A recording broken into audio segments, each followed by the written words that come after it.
I'd like you to imagine that you were the monarch of England. You're Queen Elizabeth or King James. This is at the end of the 1500s and the early 1600s. And you're trying to figure out how you're going to establish some colonies in the Americas. You feel you need to do it because the other major powers of Europe are doing it. The Spanish have been exploring in what's going to be Central and South America and the Caribbean for nearly 100 years. And England, and here I should say, it's England until about the beginning of the 1700s. Then England is unified with Scotland, and then it's called Britain. So sometimes I'll call it England, sometimes I'll call it Britain. Even after it became Britain, the political power still rested in England. But technically it's Britain after the beginning of the 1700s. Anyway, so you are the leader, the monarch of Britain. And you think that your country needs to get into the imperial sweepstakes. This has given great power and wealth to Spain, which is one of your principal European competitors. The French are getting in on the act. The Portuguese, small Portugal, is making big waves and a big name for itself overseas. So what's Britain to do? You think, okay, we need to get some American colonies. And maybe this will provide resources for the things that we need here in Britain. One thing that North America has is trees. And this in an age of wooden sailing ships, if you have trees, then it can help you get a naval edge. And the British are starting to think that maybe, because they're an island nation, they're thinking that maybe a navy is what is going to give them power. So you think you could use those resources. So anyway, you've looked around and you've seen that the Spanish have colonies all over, well, what's now Central and South America. Portugal has established a foothold in what's going to be Brazil. The French, the Dutch, the Swedes, everybody seems to be exploring. Now, Britain has been kind of late off the mark, and this because Britain dealt with a century of turmoil when everybody else was getting a jump, trying to set up these overseas empires. And in Britain, the 1500s was a century of religious reform. The English Reformation took place during this time. Henry VIII was the king who took England out of the realm of Roman Catholicism and set up his own church, the Church of England. And then that led to a succession crisis, and would the monarch of England be a Catholic, or would it be an Anglican, to the Church of England? Basically, would it be Catholic or would it be Protestant? And so it's flip-flop from one to the other, and there were wars and all sorts of trouble. And it all sort of finally came down to a decision that, all right, we're going to be an Anglican realm. But we've lost decades in the competition for colonies in the Americas. So it's time to get going. So this is your situation, and we'll say in 1600. Actually, I have to point out that a colony had been attempted in North Carolina, was going to be North Carolina, and it failed. And so then we're going to try again. So what sort of rules are you going to lay down? Who are you going to allow to go out and colonize? And under what circumstances will they relate to the government at home? Will this be an independent country? Will this be colonies that are directly dependent on the government in Britain? And if so, will they be dependent on the British Crown or the British Parliament? So these are two separate institutions. In the United States, it's a little bit like, does some agency answer to the president, or does it answer to Congress, or for that matter, to the Supreme Court? Anyway, so these are questions you have to put down for yourselves. And I want you to be thinking about what sort of rules you would make and what you hope to accomplish by all of this. Okay, hold that thought for a moment. And I want you to now fast forward. Or we could imagine that somehow you got in a time machine and went 100 years ahead, and then 200 years ahead, and then 300 years ahead. And let's suppose that you could see how things turned out. And the reason I put it this way is that I, as a historian, you as students of history, we do know how things turned out. And what we know is that the colonies established by France in the New World turned out to be, well, so where is French spoken in North and South America today? Essentially in Quebec, so in an eastern part of Canada. So the French influence didn't disappear entirely, but France did not end up being a huge player in North American, or for that matter, American, North and South American politics generally. You could look at Spain. Spain was another competitor, and here the answer is a little bit different. Spanish is spoken in lots of places. Spanish is spoken from Mexico, south basically to the southern tip of South America, with the large exception, and I'm speaking here of dominant languages, of Brazil. And so that's where Portugal comes in. So the Portuguese influence in this American sweepstakes, as I'll call it, is seen in Brazil. And Brazil is a very large country. It has lots of resources. It has a growing population. So the influence of Portugal is not unimportant historically. The historical influence of Portugal is not unimportant in the Americas. Spain, well, Spanish is spoken all over Central and South America. So the influence of Spain is very important. But if we go beyond just language, and so what I've called influence, let's go to the question of power. If you are looking at North and South America, the Americas together, pretty much any objective observer would say that whatever the British, English monarchs did, whatever rules of the road were established, they at least possibly helped in the development of the most powerful country of the Americas, by far. So the United States has become the wealthiest, most powerful country in the Americas, and this by a big stretch. The most powerful, wealthiest country in the world during much of the 20th century. So if you just look at sort of the seeds that were planted in the Americas, and we'll call them the Spanish seeds, the Portuguese seeds, the French seeds, a few Dutch seeds, a tiny bit of few Swedish seeds, and the English seeds. The English seeds were the ones that blossomed the most dramatically. So as historians, we have to figure out what, if anything, about those seeds or the circumstances in which they were planted caused the United States to become the dominant power. Because, if you just look at the size of Brazil, the resources of Brazil, it could have been Brazil. So maybe Portugal, if the Portuguese had done it right. It could have been, well, conceivably it could have been a combination of Spanish-speaking South American countries or Central American countries, or both. Because, and this is an important thing to bear in mind, when the Spanish Empire broke up in the early 1800s, not long after the British Empire in America broke up, it broke up into eventually a whole bunch of pieces. And so there are separate countries, several separate countries in Mexico and Central America, and then many more countries in South America. They didn't sort of fall into one big unit.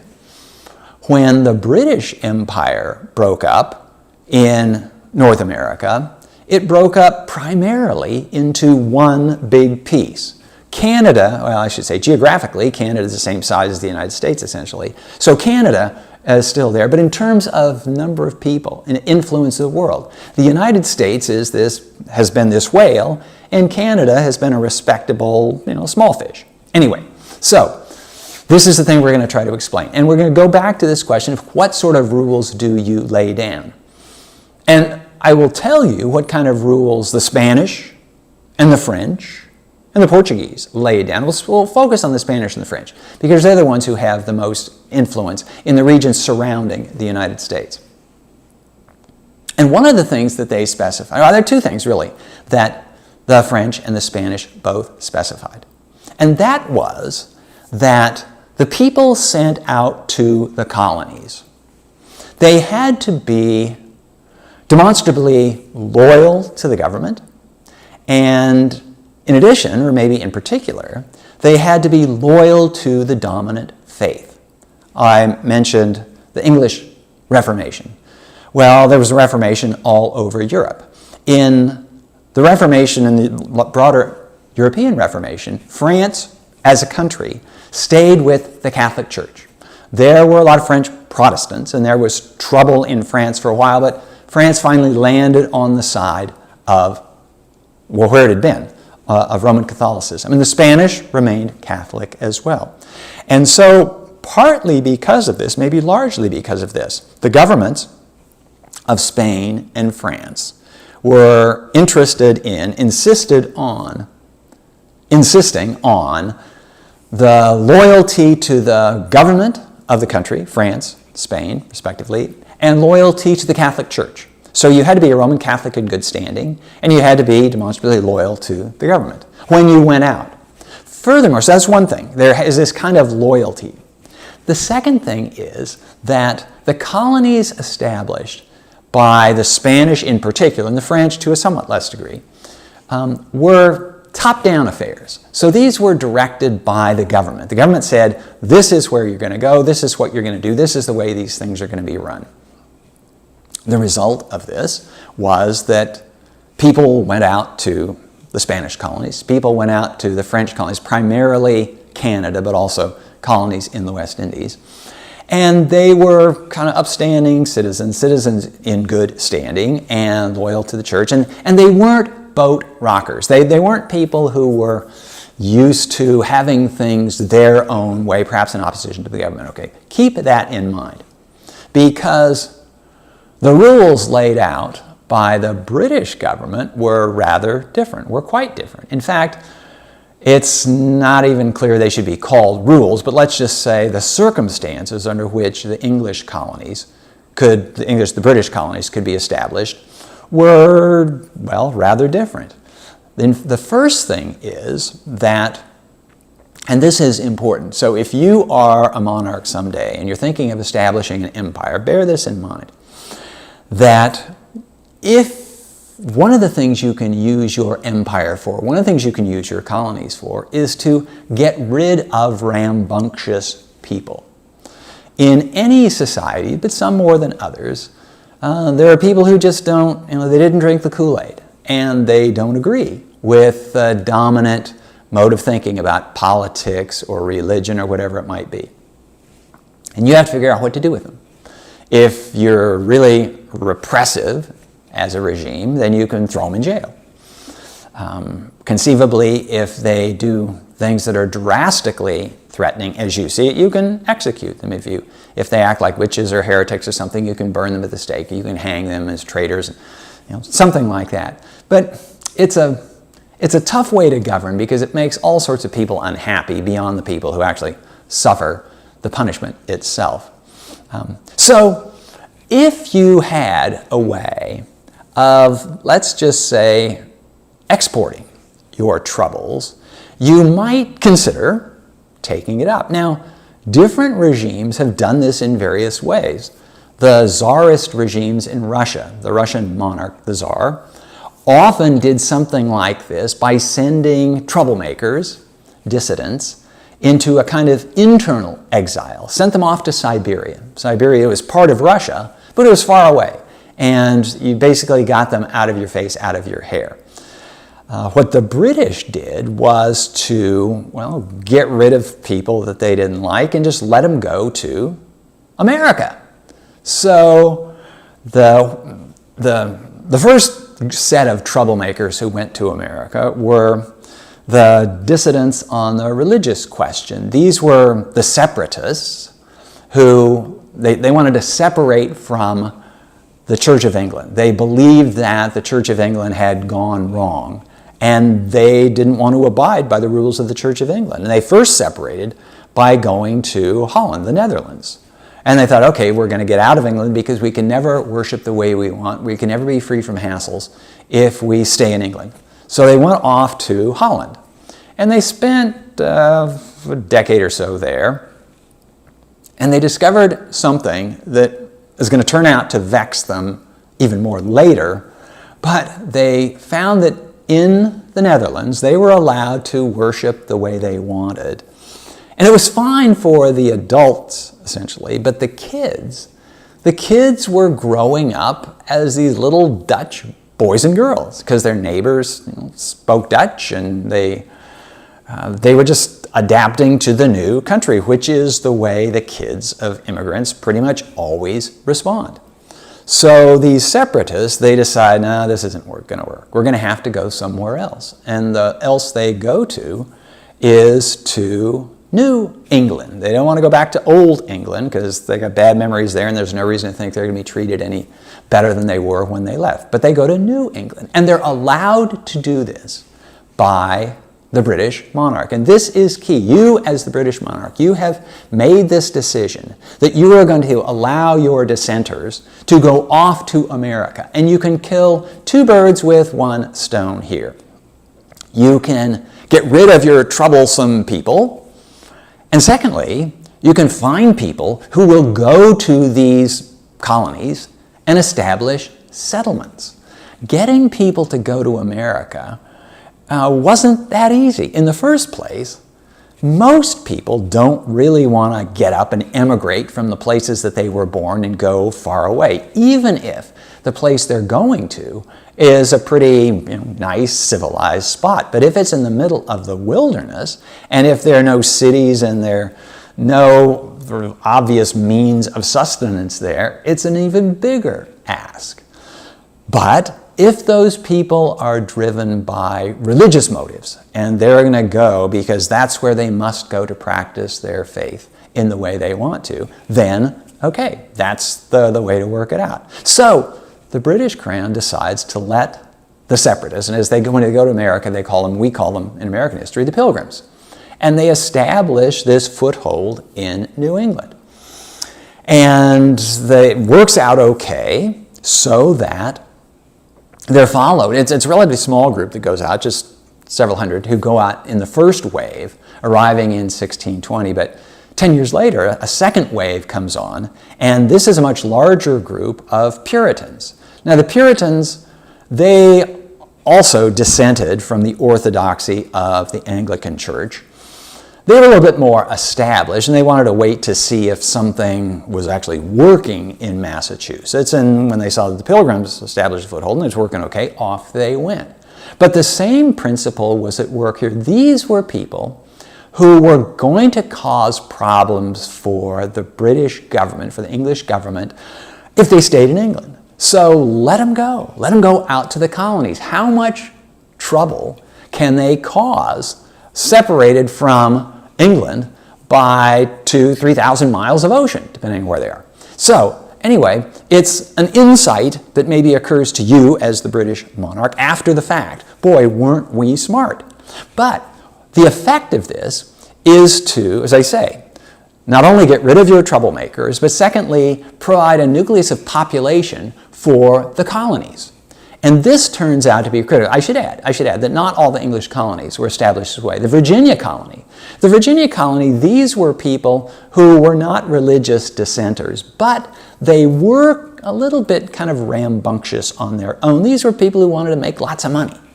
And they figured that they could make more money in America than they could back in England. They thought they could make more money because they looked at the experience of the Spanish in Mexico and in South America. The Spanish discovered all this gold, so they went off to Virginia to look for gold. And these were people who wouldn't necessarily have been religious troublemakers back home, but these are ambitious types, and unless you give them scope for their ambition, who knows what they're going to find, what kind of mischief they're going to get into if they stay at home. So off they go. But the upshot of all of this is that the English colonies are settled by these people, some of whom set themselves up in deliberate opposition to the government, some who just have this very loose connection to government. Okay, were here under the auspices of the government. The Virginia colony was named for Queen Elizabeth, who was known as the Virgin Queen because she never married. And they named their capital, their first settlement, Jamestown, for King James, the king at the time they established the settlement. Anyway, so this gives these English who have ambition or dissatisfaction with what's going on at home a reason to go out to America, and they do. And then they succeed after difficulty in the New World, and more keep coming.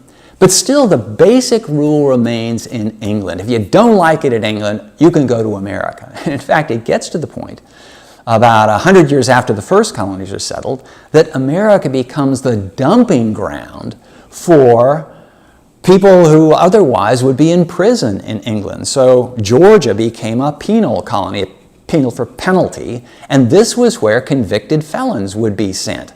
The idea that you would convict people of felonies, various major crimes, and then just put them in prison, that hadn't really caught on because it's kind of expensive. You have to feed and clothe and house people. That didn't seem right. So just ship them off to America. And they can kind of fend for themselves, but at least they're out of your hair and they're not going to cause problem back in England. And so America became this place for, you could call it the riff-raff of Britain, and off they went.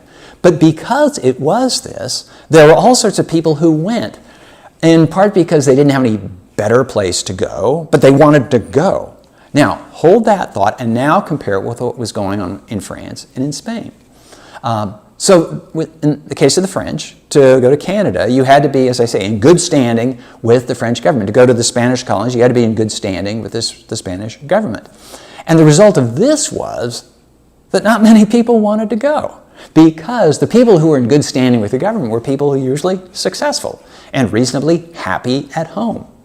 And the result of this was that while the English colonies, the British colonies, became colonies of settlement, where people wanted to go, and the numbers grew and grew and grew. And so the English-British influence in the Americas grew and grew with their numbers. The French colonies, the Spanish colonies, did not become major colonies of settlement. Large numbers of French people and Spanish people didn't go out to the colonies. And the result of this was that by the early 1700s, the population of the British colonies, the 13 British colonies that had become the United States, was growing rapidly, and it already passed the population of the expatriates from France in the Canadian colonies and the West Indies, and the expatriates from Spain in the Spanish colonies. So if you're looking at kind of the nucleus of major, we'll call it European descended influence, you can already see it by the 1700s. The English colonies, they're the ones that have more people, and they're attracting more and more people all the time. And it's not just people then finally from England. People come from German-speaking countries and other places, and they immigrate to what's going to become the United States. So if you're trying to figure out how to establish these rules for the colonies to give rise to a colony that's going to become this powerhouse in North America, will do what the British government did. Basically, let people go out there on their own ambition, and especially let people who are dissidents, people who are troublemakers at home, go out there. They'll have a reason to go, and then they'll get out of your hair at home. So that's how you do it. Oh, wait, well, there are a couple other things to bear in mind, and that is that if you allow troublemakers to go out to the colonies in the Americas, they're probably still going to be troublemakers. Now, or maybe it's their kids who are going to be troublemakers, but they will have gone out with the idea that we did this on our own. We established these colonies on our own, as they essentially did. There wasn't that much help in settling the colonies by the British government. It just gave them permission, but it didn't give them the kind of support that the French government gave, that the Spanish government gave. So these colonies developed with this idea that we did it ourselves. Furthermore, Having let these dissidents go out, the British government back in Britain more or less let the inhabitants of these British colonies do what they wanted, because they're out there and we're not paying close attention. We got better things to do at home. And so within the British colonies, to a degree not seen in the French colonies or the Spanish colonies, the notion of self-government developed. And so it was 1607 that Virginia was established, and 150 years after that, we'll say up to 1757.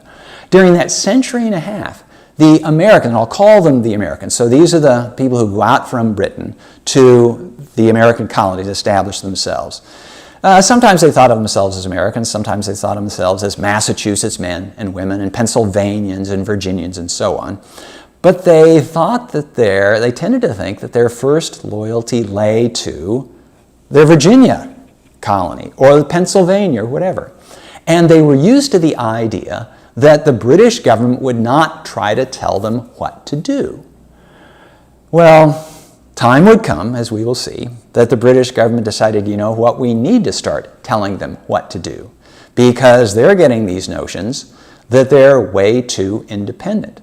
And so when the British government started telling those American colonists what to do, after having sent out their grandfathers and great-grandfathers and grandmothers, basically saying do what you want, and then for 150 years letting those colonists, their descendants, do what they want, when the British government says, you know what, you need to act more like people in Britain act.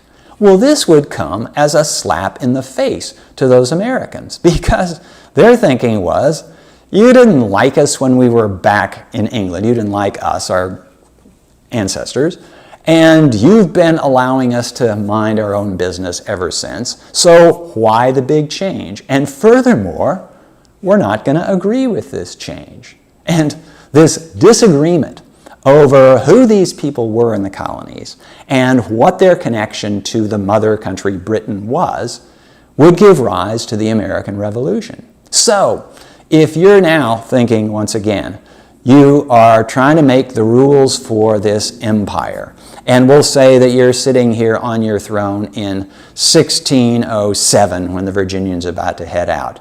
And if you're thinking, okay, how am I going to have the greatest success in founding this American empire, greatest success, let's say, over the next 150 years, then do just as James and his successors did. Let your dissidents go out there, let them mind their own business for those 150 years. And then they will become populous, they will become powerful, they will create the basis for this great, powerful country to come. Oh, but then perhaps one of your descendants, let's say King George III, will start to look at things in the 1760s when these rambunctious Americans don't want to be reined in, and he will say to himself, ancestral King James, what in the world were you thinking with those rules that you established for your empire? That's all for today.